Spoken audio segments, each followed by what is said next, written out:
Hello students, welcome to Vaghela study channel. વિદ્યાર્થી મિત્રો, જો તમે વાઘેલા સ્ટડી ચેનલમાં સૌ પ્રથમ આવ્યા હોય તો આ ચેનલને લાઈક કરો, શેર કરો અને સબસ્ક્રાઈબ કરો. ખાસ વિદ્યાર્થી મિત્રો, સબસ્ક્રાઈબ કરવાનું ભૂલતા નહીં, કેમકે આ ચેનલમાં ધોરણ 10ની ગાલા સ્વાધ્યાય પોથીના તમામ સોલ્યુશનો આપવાના છે. સામાજિક વિજ્ઞાનનું સોલ્યુશન ચાલે છે, ઇંગ્લિશનું પણ આપેલું છે. તમે આમાંથી ખૂબ જ ઇઝી રીતે સોલ્યુશનો લખી શકશો. તમારો સમય બચે અને એક પણ વસ્તુ તમારે રોંગ ન પડે. તો ખાસ સબસ્ક્રાઈબ કરવાનું ભૂલતા નહીં. તમારા મિત્રોને શેર કરો, તેમને વાત કરો. હવે અત્યાર સુધીમાં પાઠ 1, 8મો અને 15મો આ ત્રણેયના સોલ્યુશન આપી દીધેલા છે. આજે પાઠ 2નું સોલ્યુશન આપવાનું છે. ભારતનો સાંસ્કૃતિક વારસો, પરંપરાઓ, હસ્ત અને લલિત કલા. હવે સૌથી પહેલાં વિભાગ એ હોય છે. વિભાગ એ જે છે તેમાં જોડકા છે. જો આ રીતે બધા જોડકા છે. પહેલાં 4 જોડકા છે. જો પેલું ઝરીગામ, તો પહેલા સામે ડી લખેલું છે, બરાબર. તો ઝરીગામ ડીમાં શું આવે છે? સુરત. તો ઝરીકામ માટે સુરત. બીજું છે જડતર કામ. ઉત્તરમાં જો બીજા સામે શું લખ્યું? સી.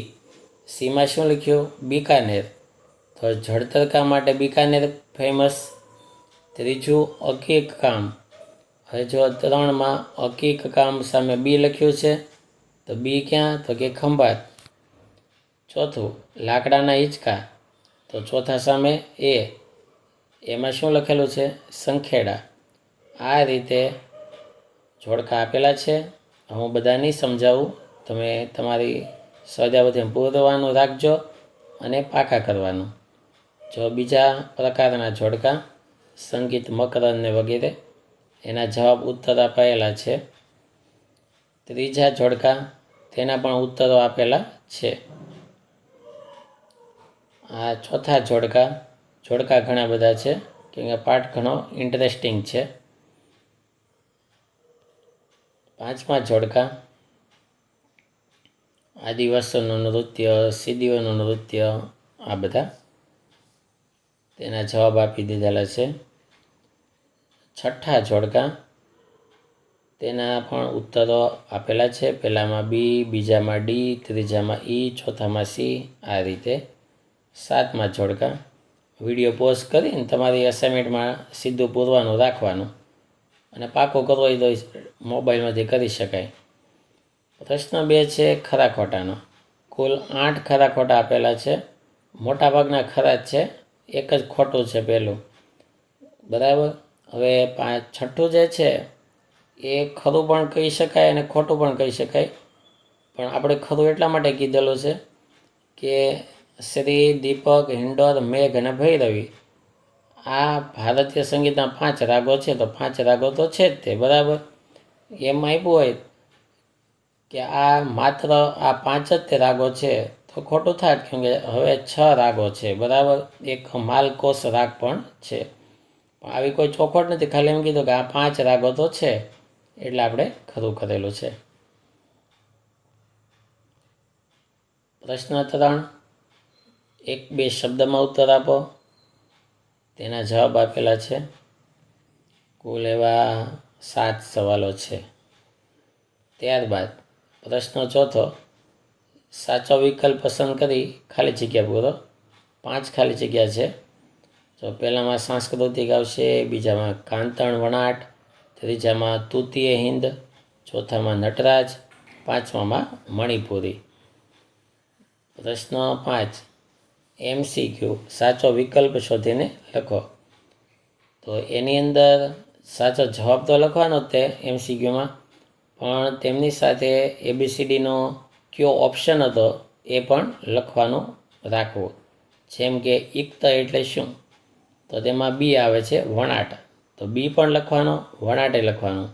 તો બીજું છે કે બધી કલાઓમાં કઈ કલાનું સ્થાન સૌથી મોખરે છે? તો ચિત્રકલા આવે. આપણે ડાયરેક્ટ ચિત્રકલા નહીં લખશું, પહેલાં ડી લખવાનો, ડી ચિત્રકલા, આવી રીતે એમ બધા MCQ લખવાના. પછી ત્યારબાદ ટોટલ માંડવાનો કે કેટલા સેક્શન એના કેટલા ક્વેશ્ચન હતા અને બધા મોઢે બોલીને ટ્રાય કરવાની. જેટલા સાચા પડે એટલા તમારા ગુણ આવે. શિક્ષકની સહી લઈ લેવાની. વિભાગ બી 2 ગુણના પ્રશ્નો. જો સવાલ પહેલો છે કે લોથલના કારીગરો ધાતુઓમાંથી શું શું બનાવતા હોવાનું જણાયું છે. તો આટલો જવાબ એમાં લખવાનો છે તમારે. બીજો સવાલ છે બેવડ ઇક્ત એટલે શું. બેવડ ઇક્ત એટલે કે પાટણના જે પટોળા જેવી સાડી હતી એમાં બેવડ ઇક્ત બંને સાઈડ વણાટ થાય એવું બનાવવામાં આવતું. ત્રીજો સવાલ છે કે ભારતના શાસ્ત્રીય નૃત્યના પ્રકારો જણાવી તેમના ઉદ્ભવ સ્થળો વિશે માહિતી આપો. તો શાસ્ત્રીય નૃત્યના બધા પ્રકારો છે ભરતનાટ્યમ, કુચીપુડી, કથક, કથકલી, ઓડિસી અને મણિપુરી. અને આ દરેકના ઉદ્ભવ સ્થાનો આપેલા છે. ચોથો સવાલ નાટ્યકલા સમાજ જીવનને પ્રતિબિંબિત કરે છે કેવી રીતે. તો જો એનો જવાબ આપેલો છે કે નાટક જે છે એ સમાજમાં જે કંઈ થતું હોય એની રજૂઆત કરે છે અને આ નાટક સાક્ષર, નિરક્ષર, અબાલ, વૃદ્ધ સૌને મનોરંજન પૂરું પાડે છે.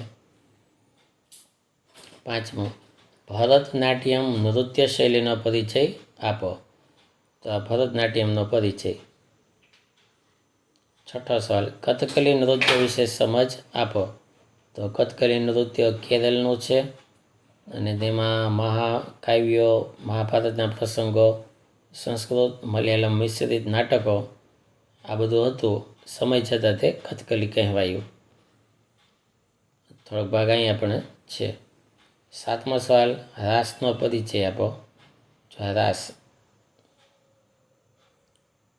ગુજરાતનો રાસ. 8મો સવાલ સીડીઓના ધમાલ નૃત્યનો પરિચય આપો. જો આ વિડીયો પોઝ કરી ઉતારી નાખજો, બહુ સહેલું છે, પાકો પણ કરજો. સવાલ 9 રાજસ્થાનનું બિકાનેર શહેર જળતરકા માટે જાણીતું છે. આ વિધાન સમજાવો. તો જો શેમાં જળતરકામ થઈ શકે કેમ કે ત્યાં એના નિપુણ કારીગરો હતા, હોશિયાર કારીગરો હતા. 10મો સવાલ કુચીપુડી નૃત્ય શૈલીનો પરિચય આપો.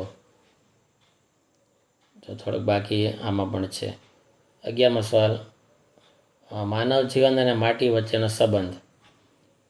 તો જન્મથી મૃત્યુ સુધી માટી સાથે સંબંધ હોય છે. જો આ રીતે ટૂંકમાં આપણે લખ્યું છે, હજી ઘણું લખી શકાય પણ આપણે જગ્યાની મર્યાદાને ધ્યાનમાં રાખીને આટલો જવાબ લીધો. 12મો કથન કરે સો કથક કહાવે. આ વિધાન સમજાવો. જો એનો જવાબ છે. 13મો રંગલો અને રંગલી જેવા પાત્રો ભવાઈની કલામાં પોતાની વિશેષતા દ્વારા વિષય વસ્તુને સમજાવે છે. તે કલાનો પરિચય આપો. તો જો આ રીતે જવાબ લખાયેલો છે ભવાઈ વિશે. તો અહીંયા પાઠ બીજો પૂરો થાય છે. તો વિદ્યાર્થી મિત્રો ખાસ તમે લખો પછી ચેનલને સબસ્ક્રાઈબ કરજો અને તમારા મિત્રોને શેર કરજો. કેમ કે આમાં તમને તો ફાયદો થશે, તમારા મિત્રોને પણ ફાયદો થશે. અને આ 2026નું લેટેસ્ટ વર્ઝન છે. તો આ રીતે તમે ખાસ આ ચેનલને સબસ્ક્રાઈબ કરજો. Thank you very much.